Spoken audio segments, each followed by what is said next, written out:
ఇబ్బంది పెట్టేస్తున్నామా? అది ఏడుపు కాదు రుక్మిణి. ఇంతమంది ఒకేసారి రూపం మీద ప్రేమ చూపించేసరికి ఆనందంతో వస్తున్న ఆనంద బాష్పాలు అయి ఉంటాయి కదమ్మా రూప?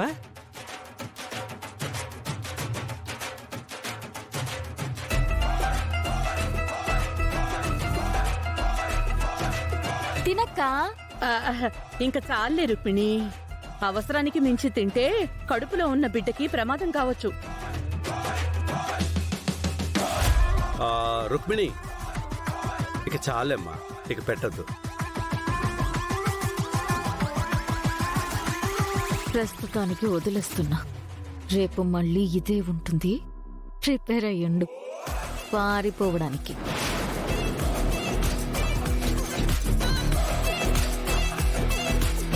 లే అక్క, నేను గదిలోకి తీసుకెళ్తాను. రా. నేను తీసుకెళ్తాను రుక్మిణి, రామ్మా. కడుపులో ఉన్నది లేనిది మొత్తం వచ్చేసింది. ఇంత పులుపు నేనెప్పుడు తినలేదు బాబోయ్. అసలు అసలు ఇంత పులుపు ఎలా తింటారో ఏంటో. అమ్మో, ఆ పులుపుని తలుచుకుంటేనే నాకు అదోలా అవుతుంది.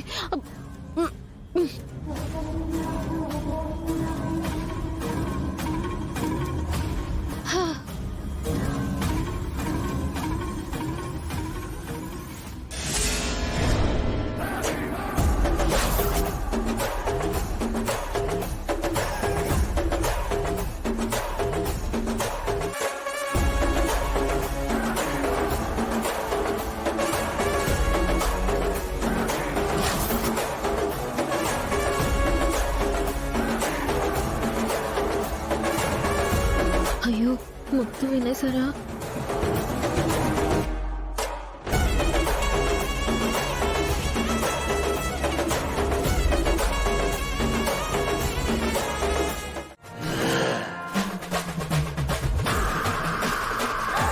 మమ్మీ, అయిపోయింది మమ్మీ. ఈ ప్రెగ్నెన్సీ డ్రామాకి మరి కాసేపట్లో ఎండ్ కార్డు పడిపోయేలా ఉంది మమ్మీ. అదే కనుక జరిగితే మన నెక్స్ట్ స్టెప్ ఏంటో మనకు కూడా తెలియదు మమ్మీ. ఇప్పుడు ఏం చేద్దాం మమ్మీ? చెప్పక్క, నువ్వు నిజంగానే ప్రెగ్నెంట్ అయ్యావా? రుక్మిణి, డాక్టర్ అంత క్లియర్ గా చెప్పాక ఇవేం ప్రశ్నలు? అయినా రూప ప్రెగ్నెంట్ అవ్వడం నీకు బొత్తిగా ఇష్టం లేనట్టుగా ఉంది. అందుకే ఇలా మాట్లాడుతున్నావు. ప్రెగ్నెంట్ టైంలో పులుపు తినాలనిపిస్తుంది. అలా అని బుట్టలు బుట్టలు తినరు. అందరూ కలిసి ప్రేమ పేరుతో తినాల్సిన దానికంటే ఎక్కువే తినిపించేశారు.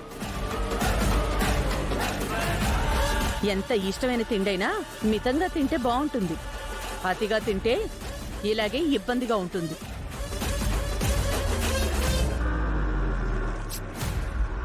అయినా ప్రెగ్నెన్సీ టైంలో ఈ వాంతులు కామన్ గా ఉండేవే రుక్మిణి.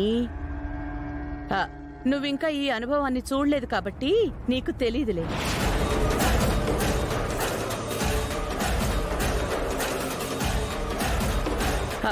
తమ్ముడు, రుక్మిణి మాటల్ని సీరియస్ గా తీసుకోవాల్సిన అవసరం లేదు. అనవసరమైన ఆలోచనలు చేసి రూప మనసుని కష్టపెడుతున్నావు.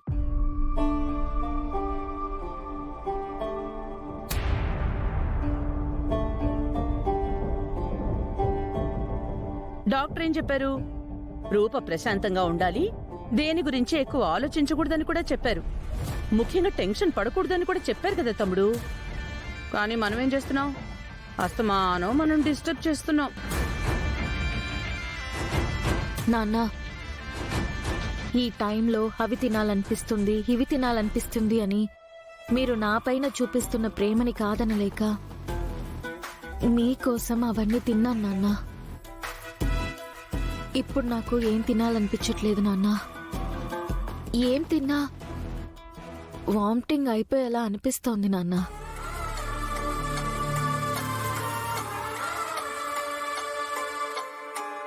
వామిటింగ్ చేస్తుంటే చాలా నరకం కనిపిస్తుంది నాన్న.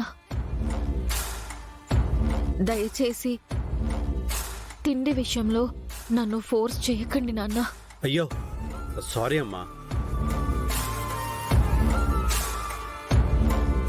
నువ్వు నచ్చింది నేను హ్యాపీగా ఉండాలనే అవన్నీ తెప్పించాను, కానీ నిన్ను ఇబ్బంది పెట్టాలని మాత్రం కాదమ్మా. ఇక నుంచి ఫుడ్ విషయంలో నేను ఎవ్వరు ఇబ్బంది పెట్టరు. నీకు తినాలనిపించినప్పుడే తిను, ఏది తినాలనిపిస్తే అదే తిను.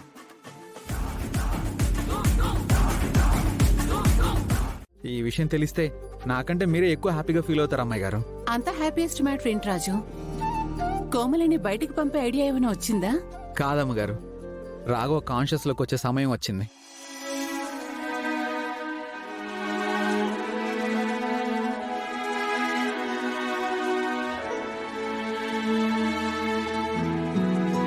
ఏమంటున్నావు రాజు? అవునమ్మాయి గారు, రాఘవని కాన్షియస్లోకి తెప్పించడానికి మనం ఓ ఇంజెక్షన్ తెప్పిస్తున్నామని చెప్పాను కదా. ఆ ఇంజెక్షన్ ఈ రోజే హాస్పిటల్కి రాబోతుందంట.